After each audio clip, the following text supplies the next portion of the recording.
এই গাইস, তুমি আমার ভাবনা গল্পের পার্ট 2তে সবাইকে জানাচ্ছি স্বাগতম। তো চলো আর বেশি কথা না বাড়িয়ে আজকের ভিডিওটি শুরু করা যাক। ইশি ক্যান্টিনে বসে নিজের বন্ধুদের সঙ্গে আড্ডা দিচ্ছে। রিপন বলল, এই ইশি, কেন তুই আলাদা ডিপার্টমেন্টে যেতে গেলি? বিহানও বলল, হ্যাঁ রে। ইশি উত্তর দিল, কি করব বল, আমি তো প্রথমেই বলেছিলাম যে আমি সায়েন্স ডিপার্টমেন্টে ভর্তি হব। রিপন ঢং করে বলল, আরে আমাদের আইনস্টাইনের কন্যা তো সায়েন্স এই গ্রুপে যাবে, সেটা তো জানা কথা। বিহান রেগে বলল, কংস মামার বাচ্চা, চুপ কর তুই, এই নামে আমাকে একদমই ডাকবি না বিহান। আরে ওই তো রুষা আসছে। এই রে গেল, এই নেকুটা আবার নিজের ন্যাকামো শুরু করবে, চল দেখি বিহান। বিহান, রিপন আর ইশি গেল, কারণ রুষা ক্যান্টিনের দিকে আসছিল একটা কফি আনতে। কিন্তু কফি নিয়ে আসার সময় হঠাৎ করেই নেহা ওর সামনে এসে পড়ায় ধাক্কা লেগে কফিটা নেহার গায়ে পড়ে যায়। সেই নিয়ে ঝামেলা শুরু করে দিয়েছে। তোমার কোনো কাজ নেই তাই না রুষা? এভাবে ইচ্ছে করে আমার গায়ে জল ফেলে আমার ড্রেসটা নষ্ট করলে? রুষা বলল, আমি ইচ্ছে করে করিনি, তুমি হঠাৎ আমার সামনে চলে আসতে তাই কফিটা পড়ে গিয়েছে। বিহান দৌড়ে এসে বলল, কি হয়েছে রুষা? কি আবার হবে? তোমরা সবাই সমান, তোমরা ইচ্ছে করে খালি আমাদের ক্ষতি করার চেষ্টা করো। ইতিমধ্যে এরকম চিৎকার চেঁচামেচি শুনে নীল, আয়ুষ আর আরুষি চলে এসেছে। কি হয়েছে এটা কি নেহা, এভাবে কেন চিৎকার করছিস? দেখ না নীল, এই মেয়েটা আমার জামাই ইচ্ছে করে কফি ফেলে আমার জামাটা নষ্ট করে দিচ্ছে। বিহান বলে ওঠে, ও মোটেই ইচ্ছে করে কফি ফেলেনি নেহা, তুমি হঠাৎ করে সামনে চলে এসেছো তাই এরকম হলো। নেহা উত্তর দিল, কি বলতে চাইছো? আমি ইচ্ছে করে ওর সামনে এসে নিজের ড্রেসটা নষ্ট করেছি? ইশি বলল, নেহা তুমি এবার সিন ক্রিয়েট করছো, ওয়াশরুম থেকে গিয়ে জামাটা একটু মুছে নাও, তাহলেই উঠে যাবে। হ্যাঁ নেহা, তুই গিয়ে ধুয়ে আয়, আমি সব বুঝি, এই মেয়েটা ইচ্ছে করে আমার জামাটা নষ্ট করছে। আয়ুষও বলল, আহ নেহা, তুই এই সামান্য বিষয় নিয়ে কেন এরকম করছিস?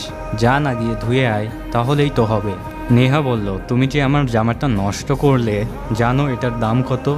নিজেরা তো ফুটপাত থেকে জামা কিনে পড়ো। ইশি বলল, নেহা নিজের লিমিট ক্রস করো না, তুমি আমাকে আমার লিমিট শেখাবে? You middle class. নেহা বলে ইশি সাপটে নেহার গালে একটা চর মারলো। নেহা রেগে বলল, তুমি আমাকে চর মারলে? তোমার এত বড় সাহস? এরপর আরেকটা কথা বললে এর থেকেও জোরে মারবো। ভুলেও আমার ধৈর্যের পরীক্ষা নিতে আসবে না, এতে তোমার লাভ কিছুই হবে না। আর হ্যাঁ, আমাকে বা আমার বন্ধুকে অসম্মান করার কথা মাথাতেও আনবে না, না হলে এর ফল ভালো হবে না কিন্তু। ইশি রেগে চলে গেল, আর বিহান, রিপন আর রুষা ওর পিছনে গেল। আর নেহা ওখানেই চিৎকার করতে লাগলো, দেখলি তোরা, দেখলি মেয়েটা কিভাবে আমার গায়ে হাত তুললো?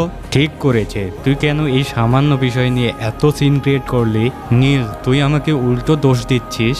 আমি কাউকে দোষ দিচ্ছি না নেহা, আমি খালি বলতে চাইছি তুই যেটা করলি সেটা ঠিক ছিল না।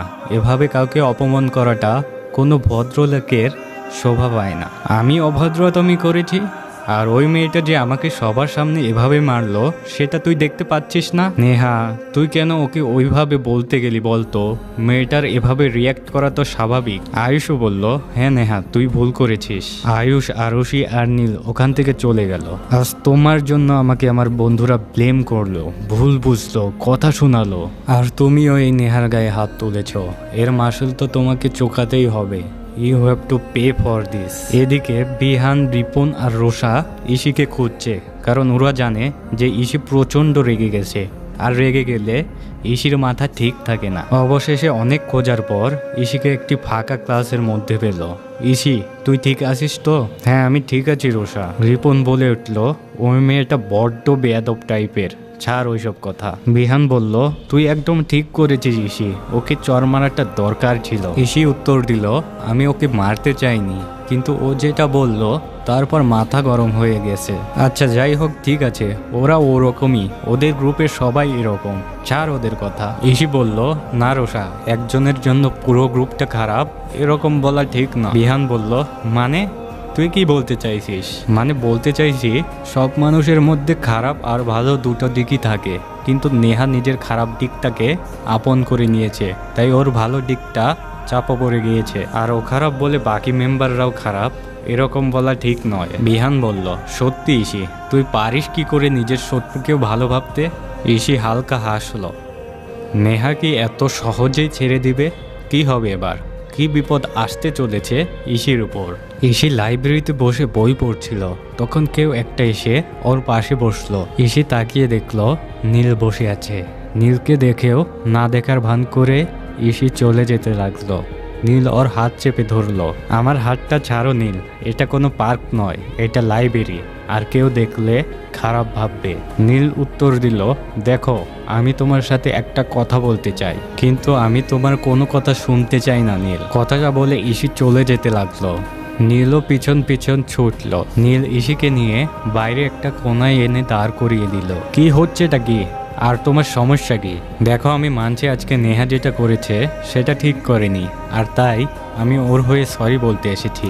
দেখো নেহা কিন্তু অতটাও খারাপ না, শুধু একটু বেশি রাগী। ইসি বলল, তোমাকে সরি বলতে হবে না, আর আমি জানি কেন মানুষই পুরোপুরি ভালো বা পুরোপুরি খারাপ হতে পারে না। সবার মধ্যেই খারাপ ভালো দুইটা দিক থাকে, আমরা কোনটাকে গ্রহণ করব সেটা আমাদের উপর ডিপেন্ড করে। নীল বলল, তোমাকে যতই দেখছি অবাক হচ্ছি, সত্যি সবাই যা বলতো তুমি তার থেকে একেবারে আলাদা। কে কি বললো সেটা আমি জানি না, তবে হ্যাঁ আমি ভালোর ভালো আর খারাপের খারাপ, তাই আমাকে অতটাও ভালো মানুষ ভাবার ভুল করো না। ইসির কথা শুনে নীল হেসে ফেলল।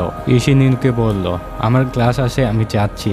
আর হ্যাঁ একটা কথা, তুমি যে তোমার বন্ধুর জন্য তুমি সরি বলতে এসেছো এটা আমার অনেক ভালো লেগেছে। কথাটা বলেই ইসি চলে গেল। নিজের মাথার পিছনে হাত দিয়ে মুচকি হেসে বলল, মেয়েটা সত্যি অদ্ভুত, মাঝে মাঝে রেগে আগুন হয়ে যায় আর মাঝে মাঝে পান্তুয়ার থেকে বেশি মিষ্টি হয়ে যায়। এখন টিফিন টাইম। বিহান ইসিকে বলল, ইসি তুই নীলের সাথে তখন ওই কোনায় দাঁড়িয়ে কি করছিলি রে? বিহানের কথা শুনে ইসি ভ্যাবাচেকা খেয়ে গেল। কি, কখন, কোথায়? ঢপ মারবি না ইসি, আমি দেখেছি নিজের চোখে। বল কেস কি? এই তুই আবার ছেলেদের সাথে প্রেম ট্রেম করছিস না তো? কি সব আবল তাবল বলছিস তুই? আমি আর প্রেম, তাও আবার ওই ছেলেটার সাথে? পাগল নাকি? ও তো আমাকে সরি বলতে এসেছিল। রোষা বলল, তখন তুই কি বললি? কি আবার বলবেন, আমাদের দয়ালু কন্যা নিশ্চয়ই মাফ করে দিয়েছেন। তো কি করব, ও যে ওর বন্ধুর হয়ে ক্ষমা চাইতে এসেছে এটা অনেক। আর নেহা নামের ওই মেয়েটার ন্যাকামো একটু বেশি। রিপন বলে ওঠে, ওটাকে একটু বলে? আমার তো মনে হয় ও ন্যাকামো নিয়ে কোর্স করেছে। ইসি বলে, চুপ কর শয়তান ছেলে, আগে তো ওর সাথেই প্রেম করতিস। প্লিজ ইসি, ওটা আমার লাইফের একটা ভুল ছিল যে আমি ওর মতো স্বার্থপর মেয়ের প্রেমে পড়েছিলাম। হ্যাঁ আপনাদের বোঝার সুবিধার্থে বলে দেই, আগে রিপন নেহাকে লাইক করত, আর তারপর ওকে প্রপোজ করে, আর তারপর রিলেশন। কিন্তু নেহার এই আত্মঅহংকার আর রাগের জন্য রিলেশনটা বেশি দিন টেকেনি। ইসি বলে উঠল, ভালোবাসিস না বল? এখনো বাসিস, সেটা কেউ না জানলেও আমি জানি। রিপন বলে উঠল, ভুল জানিস, আমি ওর মতো মেয়ের মুখও দেখতে চাই না। এক কলেজে পড়ে তাই একটু একটু দেখতেই হয়। বিহান বলে ওঠে, এই চুপ কর, দেখ ওই নিকুটা এইদিকেই আসছে। ওরা সবাই চুপ হয়ে গেল, কারণ নেহার ওদের গ্রুপের বাকি সবাই এদিকেই আসছিল। নেহা ওদের দেখে বেশ জোরে জোরেই বলল, এই এখান থেকে চল, দেখতে পাচ্ছিস না কিছু আনকালচার লোক বসে আছে? ইসি রিপনের হাত চেপে ধরে রেখেছে, না হলে এখনই মারপিট বেঁধে যাবে। তুই চুপ থাক রিপন। রিপন বলে উঠল, কি করে চুপ থাকবো ইসি, দেখছিস না কি বলছে ও? আমাদের ওর একটা ব্যবস্থা করতেই হবে। কথাটা বলেই রিপন ইসির কাছ থেকে হাতটা ছাড়িয়ে নিল। রিপন জোরে বলল, এই তুমি কি বললে, আরেকবার বলো তো। নেহা উত্তর দিল, আমি কি বললাম? আর আমি তোমার নাম নিয়ে কিছু বলিনি, তাহলে তোমার এত ঝাল কেন ধরেছে? ইসি রিপনকে বলছে, চল এখান থেকে। নেহা বলল, দেখো চলে এসেছে তোমাদের সকলের নয়নের মণি। আয়ুষ বলে উঠল, নেহা তুই কি শুরু করলি আবার? রিপন বলল, হ্যাঁ ও আমাদের নয়নের মণি, তাতে তোমার কি? হ্যাঁ। নেহা বলল, খুব ভালোবাসা তাই না? ওর সাথে আমার তুলনা করতে এসেছে, এই মেয়েটার সাথে যার কিনা নিজেরই স্ট্যাটাস নেই। আসলে কি নেহা, ইসির সাথে তোমার তুলনা করতে চাইও না, কারণ আলো সিদ্ধার সাথে কি আর বিরিয়ানির তুলনা চলে? রিপনের এমন কথা শুনে বাকি সবাই হাসতে শুরু করেছে, আর রিপনের এই মিষ্টি মুখে অপমানটা শুনে নেহার সারা শরীর রাগে জ্বলে যাচ্ছে। কি বললে তুমি আমাকে? আলু সিদ্ধ? রিপন উত্তর দিল, এ বাবা, আমি তো কারোর নাম ধরে বলিনি, তাহলে তোমার কেন এত ঝাল লাগছে? নেহা আর কিছু না বলেই রেগে মেগে চলে গেল, কারণ ও বুঝে গেছে আর বেশিক্ষণ এখানে থাকলে এর থেকেও বেশি অপমান হবে। আর নেহার যাওয়ার পরেই তো সব হেসে লুটিপুটি। বিহান বলল, কি দিলি রে ভাই, শেষমেশ আলু সেদ্ধ? রোষা বলল, নেকিটা উচিত শিক্ষা পেয়েছে। ইসি বলল, সত্যি মানতে হবে রিপন, তুলনাটা হ্যাব্বি ছিল। আয়েশ বলল, তুমি আলু সিদ্ধ না বললেও পারতে। রিপন উত্তর দিল, যাও দেখে এসো তোমাদের নিকুশোনা আবার কোথায় লঙ্কা ছিটাতে গেছে। রিপনের কথা শুনে আয়ুষ, আরশি আর নীল নেহাকে খুঁজতে গেল, কিন্তু আজকের ঘটনায় ওরাও বেশ মজা পেয়েছে। নেহা কি এত সহজে অপমান মেনে নিবে, নাকি এর আজ গিয়ে পড়বে ইসির উপর? তো গাইস, এই ছিল তুই আমার ভাবনা গল্পের পার্ট 2। কেমন লেগেছে অবশ্যই কমেন্টে জানাবেন। আর লাইক সাবস্ক্রাইব না করে থাকলে লাইক সাবস্ক্রাইব করবেন। দেখা হচ্ছে নতুন পার্টে। Bye bye, tata.